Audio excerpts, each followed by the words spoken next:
everyone, and welcome to the Art Hates Music podcast. I am your host, Artemis, and thanks so much for joining me. I know I was quiet the last couple of months. I was out the entire month of November with coronavirus and spent all of December recovering. It's been a rough couple months, I'm not going to lie. I did intend to do 2 episodes in the month of December just to make up for the gap, but I just couldn't make it work. You know, life gets in the way, but that's okay. I have plenty of time to think about what I wanted to do and what I want this to be and where I want it to go going into 2021. It's definitely been a process, and I appreciate everyone kind of sticking with me through the growing pains and being here while I figure this out. It's been an interesting experiment, to be sure. I plan on coming back in 2021 with not only a new look, which some of you might have seen from, I've updated the cover art, the logo, like the website and all that. But I want new bumper music too. Bumper music that I've written myself. Right now I've just been using like generic royalty-free music, and it's been working, but I would rather everything reflect who I am.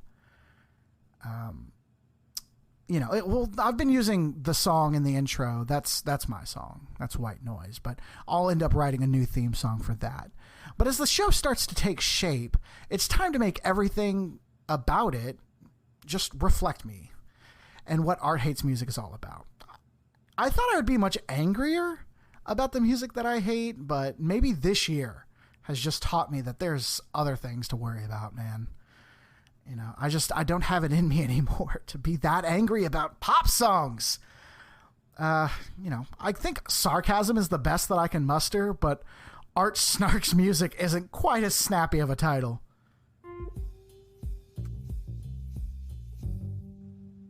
So I guess we're just going to get right into it right then. Okay.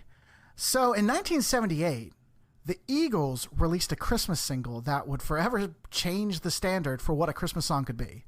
A cover of an old Charles Brown tune from Don Henley's youth, Please Come Home for Christmas.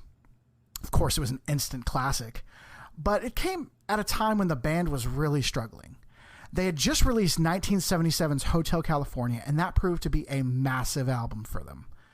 But how do you follow that?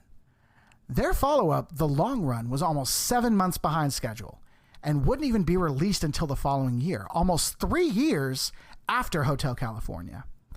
With their studio growing impatient, they decided to record a Christmas song just to buy them a little time. I think it's safe to say that it definitely worked. Glenn Frey has said that they not only wanted to please the record label, but they wanted to send a message to the fans. They wanted to reassure them that the Eagles had not broken up, which is something that Eagles fans need constant reminder of because of how turbulent the band is in the studio. But a long story short, song went to number 18 and is in regular rotation every year around this time. But what some don't know is, in fact, what I didn't even know, was that there was a B-side, Funky New Year. I can't even tell if this is a bad song or if I'm just less willing to let the Eagles slide on mediocre songs. I actually grew up listening to the Eagles, as I imagine a lot of people would grow up like listening to the Beatles. My dad was a huge fan, so I discovered a deep appreciation early on.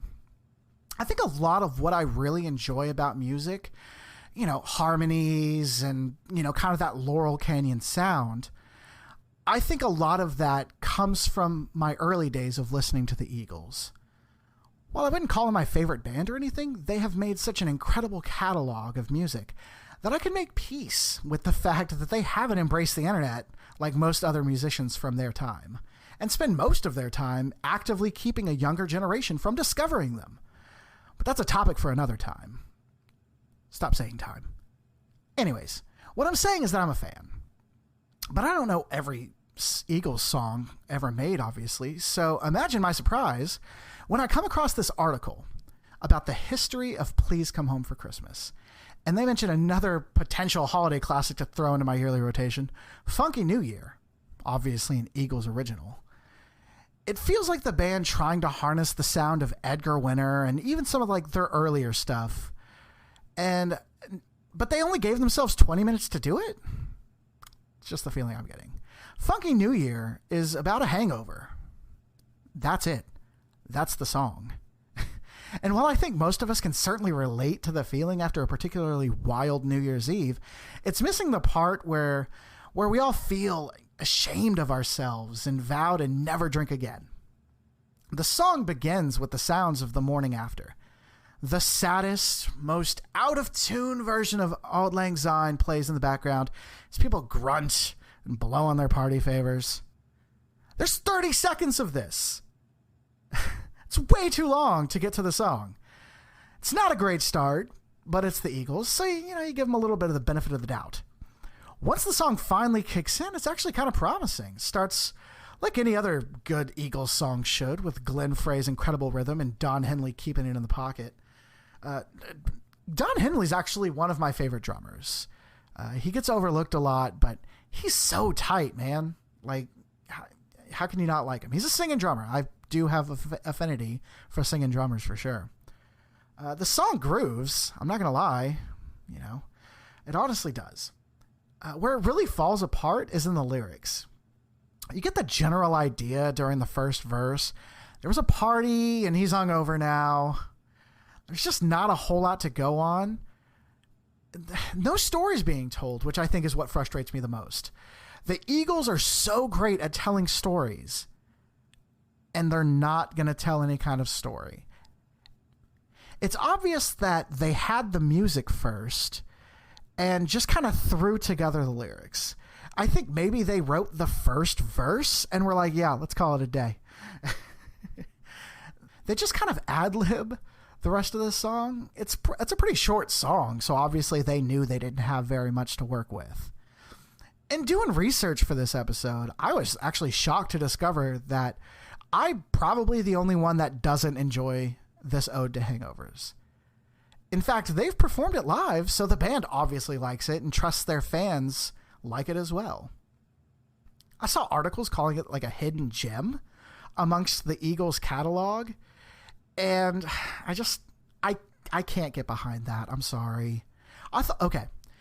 So here was my thought process. Maybe this is one of those songs where, you know what? It's a fun song that they recorded. Maybe this is something that like really shows itself live. There are plenty of songs like that.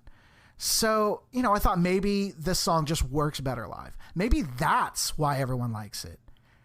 I tried finding a live version, but considering the Eagles have hired an entire team of to personally take down unauthorized clips, it was a lost cause. I knew it was a lost cause. I searched for 20 minutes. Wasn't going to put any more time in than that. I did manage to find a cover by this 10-year-old kid, Oscar Stembred. Super talented kid. I don't imagine he would know a lot about what the song is about. And I imagine that it's still up because Eagle takes down 10-year-old is a horrible headline.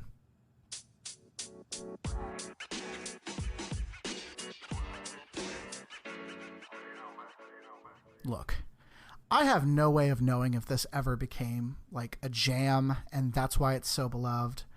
Like I said, the music's solid enough, and if this would have ended up on an album with better lyrics, it wouldn't feel out of place. From what I've read, this song, along with Please Come Home for Christmas, helped reinvigorate the Eagles and get them out of their slump, eventually leading to the album The Long Run. So, worth it? I think that's absolutely worth it. Music can be so restrictive when you take yourself too seriously. I know I'm guilty of that. The Eagles are certainly guilty of that. Sometimes it helps just to write a dumb song every once in a while. So I can accept Funky New Year for what it is. A dumb song that did its part for the greater good. Everyone rejoice!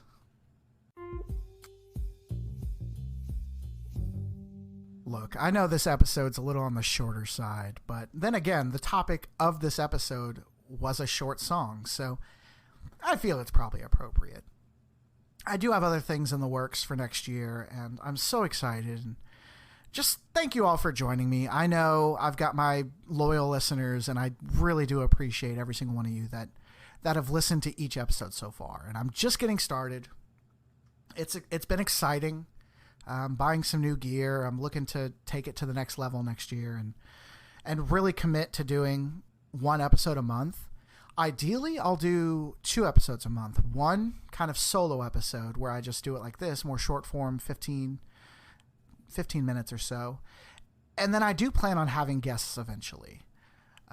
COVID kind of ruined the idea of having people in-house to interview and to tell us about their most hated songs. And that's where I'm hoping the anger comes from, man, because I am not delivering on that promise.